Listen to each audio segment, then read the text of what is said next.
Bem-vindo ao estudo do Evangelho segundo o Espiritismo, uma realização do Centro Espírita Semente Cristã. Meu nome é Dora Rodrigues e vou estar aqui comentando com vocês o capítulo 4 do Evangelho. Ninguém pode ver o reino de Deus se não nascer de novo, mais precisamente os itens 18 a 26, que trata da reencarnação e os laços de família, encerrando esse estudo do capítulo 4. No item 18 desse capítulo, os Espíritos nos informam: os laços de família não sofrem destruição alguma com a reencarnação, como pensam certas pessoas. Ao contrário, tornam-se mais fortalecidos e apertados. O princípio oposto, sim, os destrói. Então, para quem acredita que a reencarnação destrói os laços de família, nós vamos nesse estudo entender que de forma nenhuma. Ela fortalece, ela aperta esses laços. O princípio oposto, ou seja, uma única vida, essa sim destrói esses laços, como veremos na sequência desse estudo. A reencarnação apenas momentaneamente os separa, porquanto, ao regressarem à erraticidade, novamente se reúnem como amigos que voltam de uma viagem. Muitas vezes, até uns seguem a outros na encarnação, vindo aqui a reunir-se numa mesma família, no mesmo círculo, a fim de trabalharem juntos pelo seu mútuo adiantamento. Então, a separação que acontece dos laços é momentânea. É enquanto o espírito realiza um aprendizado necessário, uma vivência, uma experiência, enquanto ele realiza alguns consertos, vamos dizer assim, nos erros cometidos do passado, esse espírito muitas vezes se desgarra da família, mas é momentâneo, depois volta para os amigos, como se volta de uma viagem, como nos diz o Evangelho. E muitas vezes ele vem seguido de outros familiares que reencarnam naquele mesmo grupo onde ele vai encarnar, para fim de trabalharem juntos pelo seu aperfeiçoamento.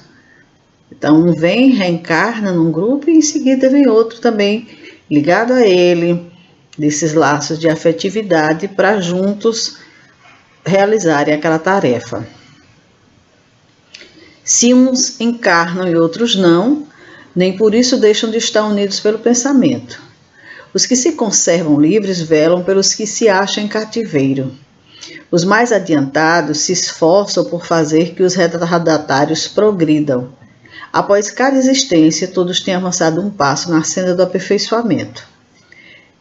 Não é porque uns reencarnaram e outros ficaram na pátria espiritual que eles estão distanciados de maneira nenhuma. Estão unidos pelo pensamento. Aqueles que estão livres, que estão no mundo espiritual, estão velando pelos que aqui vieram realizar suas provações. E se são mais adiantados, estão se esforçando para fazer com que aqueles que estão mais atrasados evoluam, progridam. Então, a cada existência, o espírito avança um passo na sua evolução, se sabe aproveitar bem a reencarnação. Libertos da matéria, mais viva se lhes torna a afeição recíproca, pela razão mesma de que, mais depurada, não tem a perturbá-lo o egoísmo nem as sombras das paixões. Podem, portanto, percorrer assim ilimitado número de existências corpóreas, se que em nenhum golpe receba a multa estima que os liga. Então, quando nós estamos livres da matéria, nós compreendemos melhor esses laços, nós percebemos melhor essa união que existe entre todos nós, e aí não existe aquele egoísmo de só querer encarnar naquele grupo, naquela mesma família, nem existem aquelas paixões, aqueles sentimentos de apego ao outro, como muitas vezes nós temos aqui na Terra.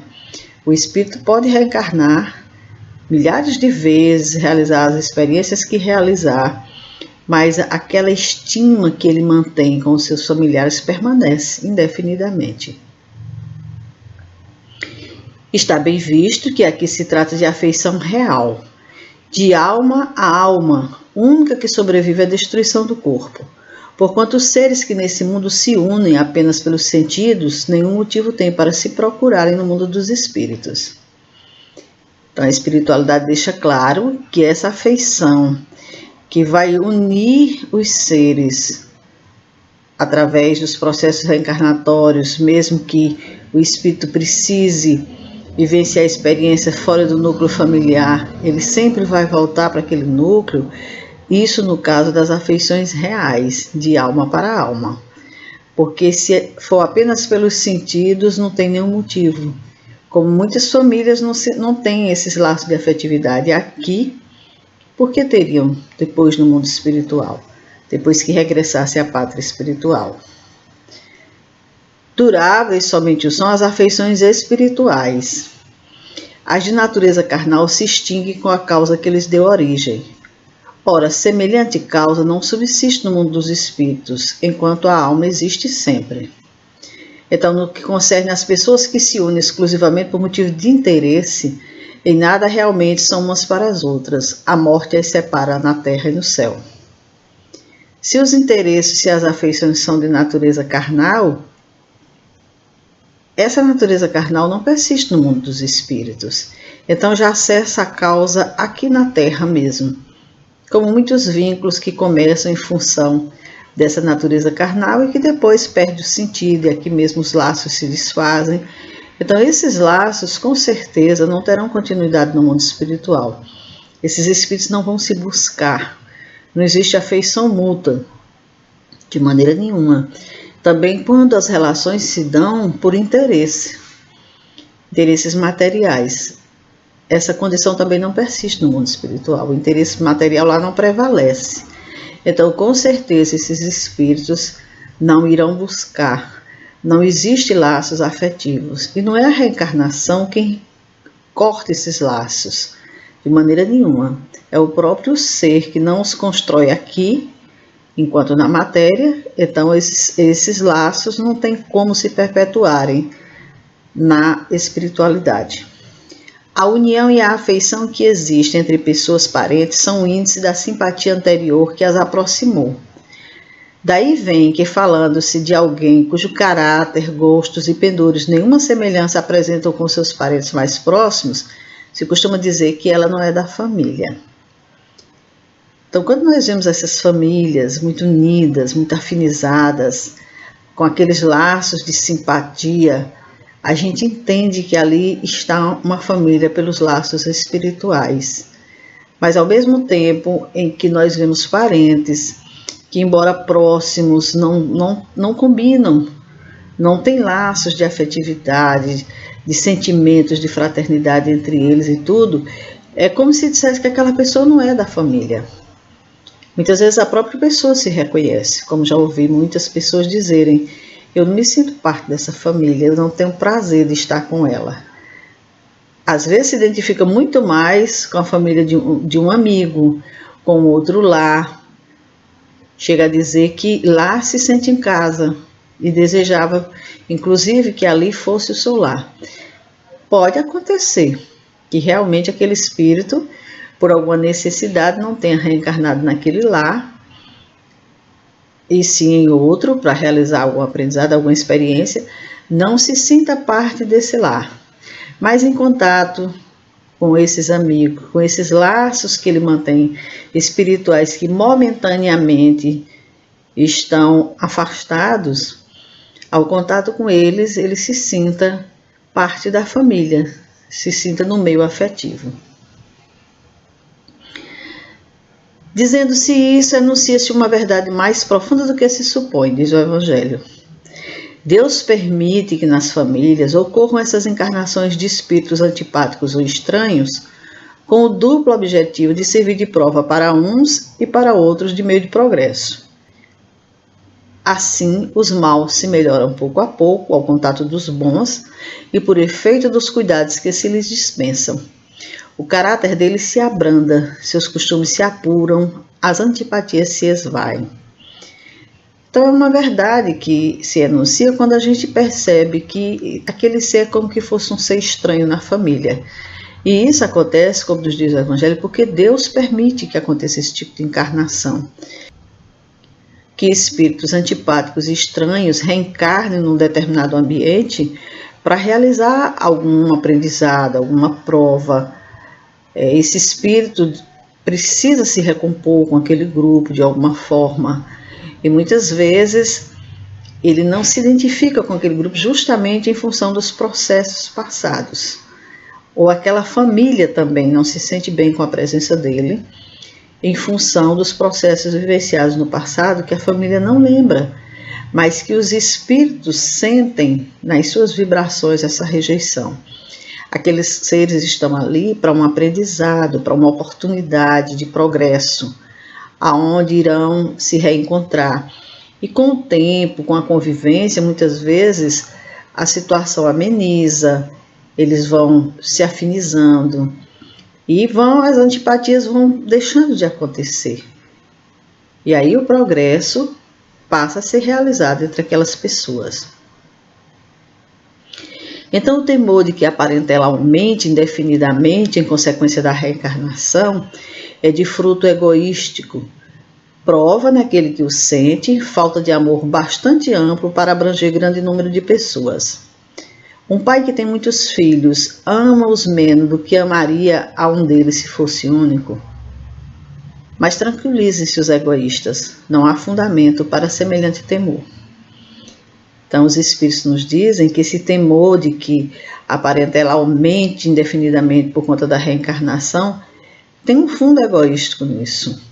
Qual é o problema de se ter uma grande família?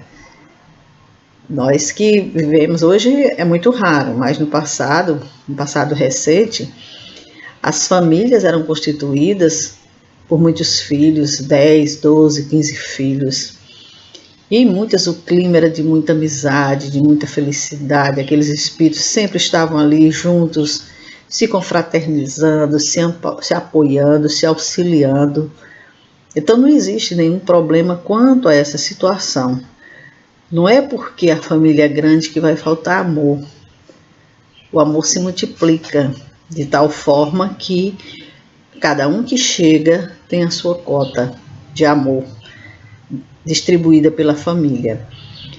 Então os espíritos nos dizem que é um caráter egoístico esse de temer o aumento da família. É a gente não querer dividir o nosso amor com mais e mais pessoas, restringir a um pequeno grupo, vamos dizer assim. Mas que os egoístas se tranquilizem, nos dizem os espíritos, porque não há fundamento para semelhante temor, de que a família vá com a reencarnação ampliando-se ao ponto de se perder a condição de juntar essa família. Do fato de um homem ter tido 10 encarnações, nos dizem os espíritos, não se segue que vai encontrar no mundo dos espíritos 10 pais, 10 mães, 10 mulheres e um número proporcional de filhos e de parentes novos. Lá encontrará sempre os que foram objetos da sua afeição, aos quais se lhe terão ligado na terra a títulos diversos e talvez sob o mesmo título. Então, mesmo que o homem tenha 10 encarnações, não quer dizer que ele vai ter 10 pais, 10 mães, 10 mulheres, nada disso. Os espíritos reencarnam sempre em grupos. Lógico que, como nós falamos, existem as situações em que volta e meia ele se desgarra desse grupo para realizar uma experiência ou um aprendizado. Mas, com certeza, ele vai sempre estar ligado àqueles que são objetos da sua afeição. Aqueles que lhes foram ligados na terra, mas ligados pelo sentimento, pela alma. Aí sim, essa família se perpetua no mundo dos espíritos. Então nós estamos falando da reencarnação, desse processo de fortalecimento dos laços de família, desse ir e vir dos espíritos, de estarem sempre ligados uns aos outros, ora esteja na carne, ora esteja no mundo material, espiritual, aqueles que lá ficam velando pelos que aqui estão, retornando muitas vezes para auxiliarem na necessidade. Mas agora nós vamos conversar um pouquinho sobre as consequências da doutrina anti-reencarnacionista, que é aquela que não aceita a pré-existência da alma. Ou seja, ela não aceita que já tenhamos vivido antes, que já tenhamos constituído laços de afetividade em outras vivências. Então, sendo estas criadas ao mesmo tempo que os corpos, nenhum laço anterior há entre elas, que nesse caso serão completamente estranhas umas às outras. O pai é estranho a seu filho, e a filiação das famílias fica assim reduzida só à filiação corporal, sem qualquer laço espiritual. É verdade. Se não vivemos antes, se acreditamos que não vivemos antes, então não temos laço com ninguém.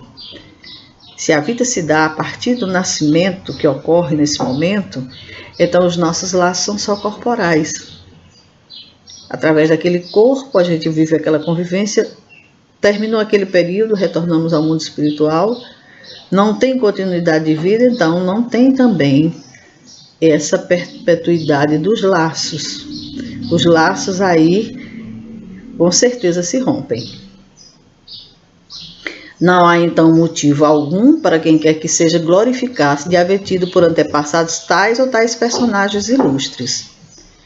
Com a reencarnação, ascendentes e descendentes podem já se terem conhecido, vivido juntos, amado, e podem reunir-se mais tarde a fim de apertar entre si os laços de simpatia.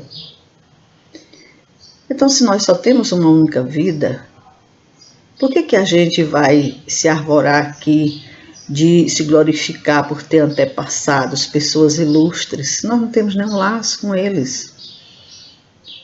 Apenas nascemos naquela família, morremos naquela família, não existíamos antes, não existimos depois. Qual é o laço que nos liga? Agora, com a reencarnação, não. Aí sim, nós estamos ligados aos ascendentes, aos descendentes, porque já vivemos juntos, já nos amamos, já nos reunimos antes, nos reuniremos mais tarde para apertar esses laços de simpatia. Isso quanto ao passado. Quanto ao futuro, segundo um dos dogmas fundamentais que decorre da não reencarnação, a sorte das almas se acha irrevogavelmente determinada após uma só existência. Então, para o futuro, o que está reservado para nós, segundo algumas crenças? A nossa sorte está irrevogavelmente determinada após a nossa existência. A fixação definitiva da sorte implica a cessação de todo progresso, pois desde que haja qualquer progresso, já não há sorte definitiva. Conforme tenham vivido bem ou mal, elas vão imediatamente para a mansão dos bem-aventurados ou para o inferno eterno.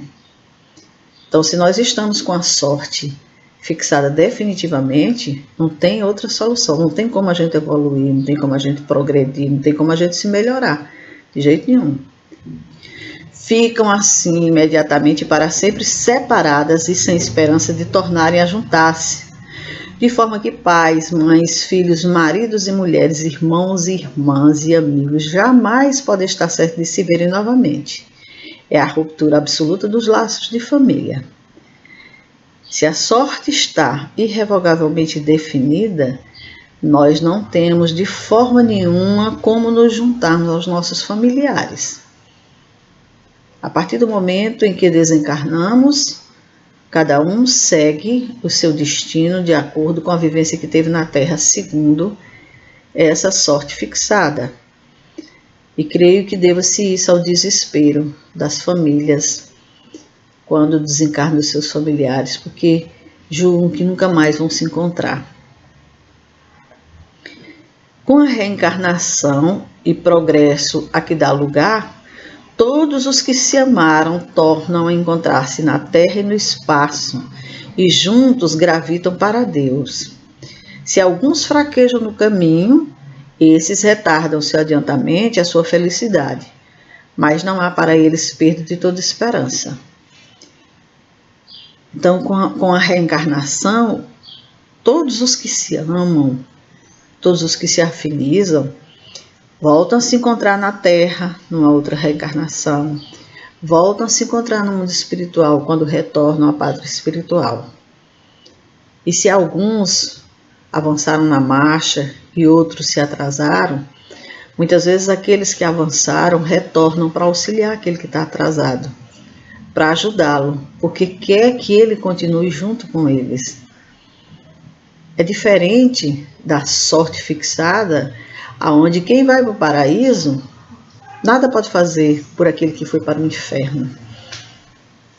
Imaginemos uma mãe, um pai, um irmão que ama o seu familiar e que o perde nessa condição e que nada pode fazer por ele. O quanto ele gostaria de auxiliar? Teria ele um coração mais amoroso do que Deus? Ajudados, encorajados e amparados pelos que os amam, um dia sairão do lodaçal em que se encontram. Com a reencarnação, finalmente, há perpétua solidariedade entre os encarnados e os desencarnados, e daí estreitamento dos laços de afeição.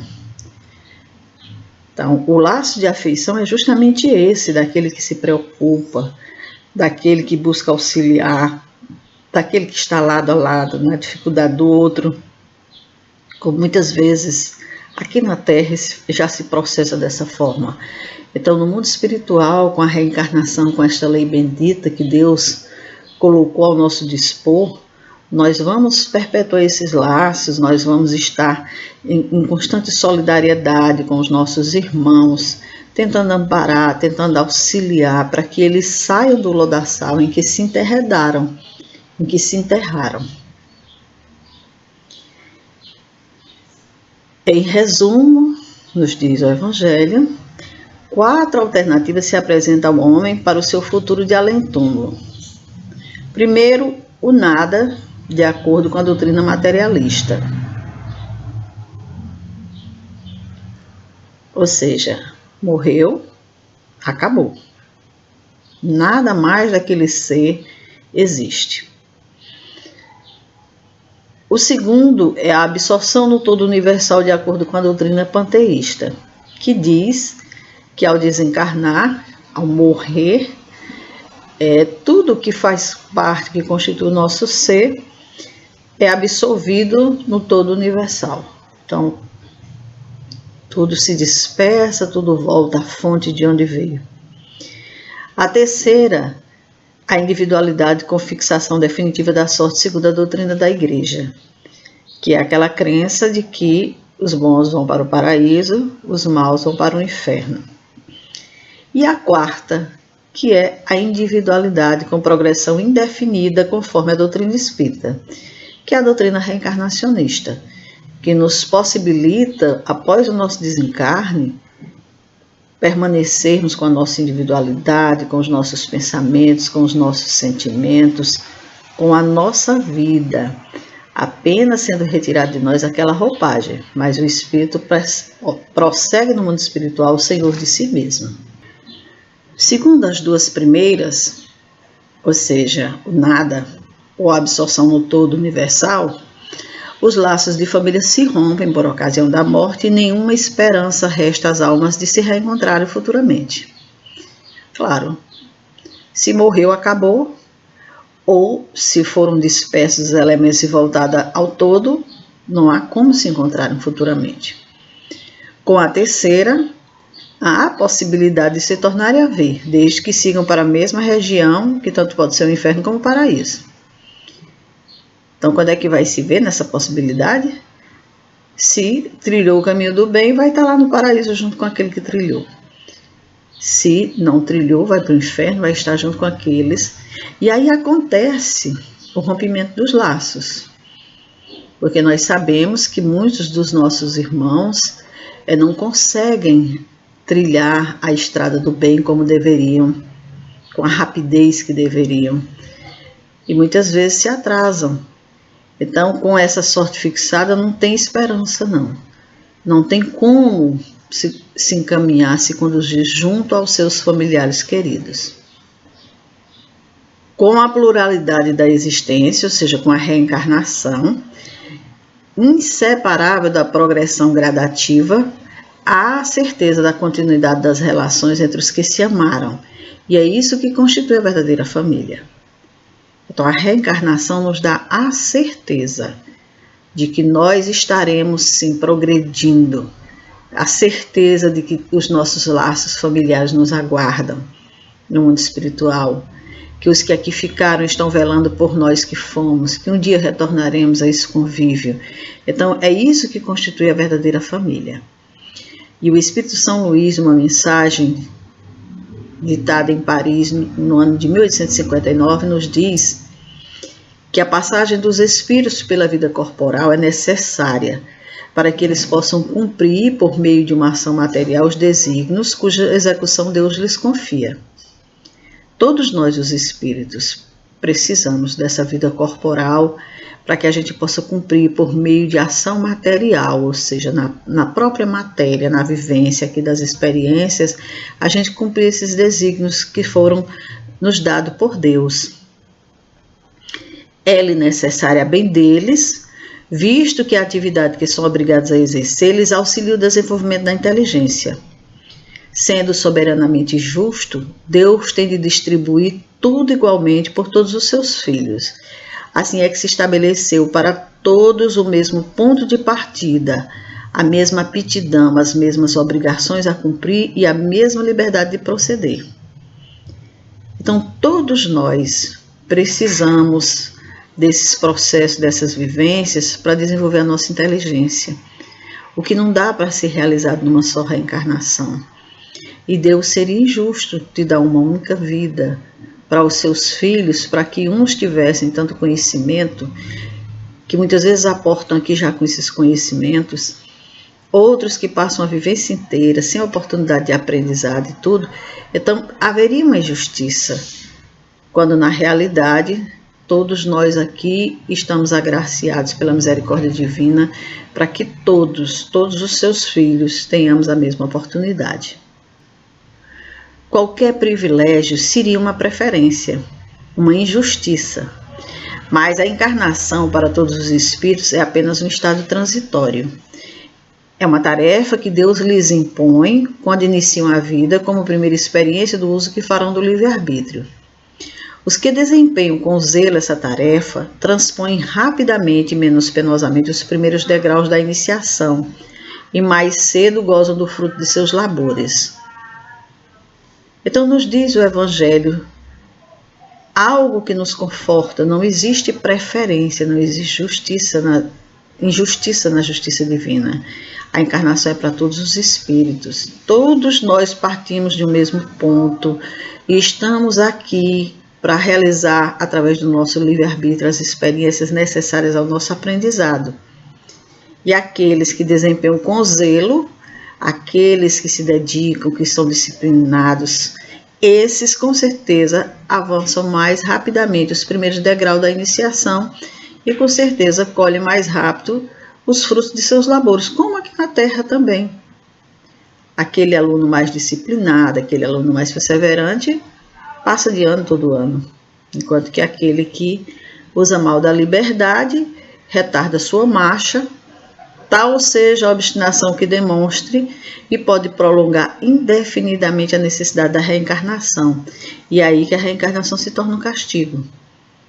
Porque se a criatura não avança, se a criatura comete falhas graves contra si mesmo, contra os seus irmãos em humanidade, ele fica preso a essas necessidades de retomar a experiência, de refazer o caminho, de restituir o bem àquele a quem ele fez mal. E isso muitas vezes se torna um castigo para a criatura, mediante as provas que ele tem que enfrentar. Uma comparação vulgar fará-se compreender melhor essa diferença. O escolar não chega aos estudos superiores da ciência senão depois de haver percorrido a série das classes que até lá o conduzirão. Essas classes, qualquer que seja o trabalho que exijam, são o meio do estudante alcançar o fim e não o castigo que se lhe inflige. Se ele é forçado, abrevia o caminho no qual então menos espinhos encontra. Se ele é esforçado, aliás, ele abrevia o caminho no qual então menos espinhos encontra. Então é tal e qual a representação do colegiado aqui na nossa Terra.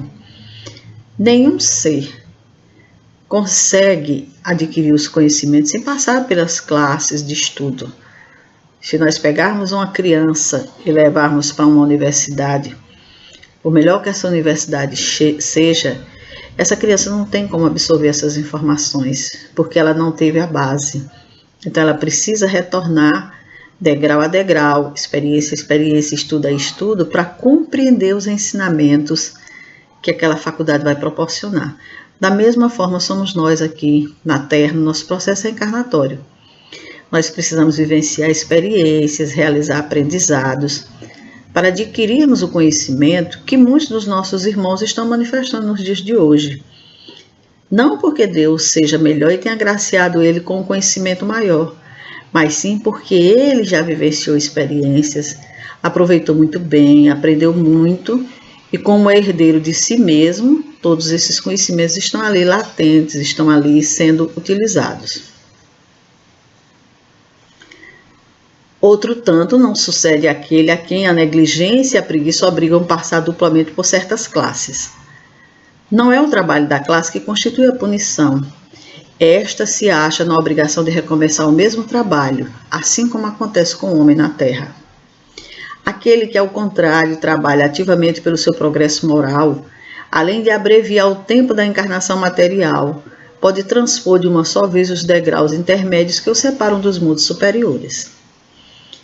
Então, aquele que negligencia, aquele aluno que não cumpre as tarefas, que não consegue acompanhar os estudos, ele também não consegue mudar de classe. Ele está sempre repetindo.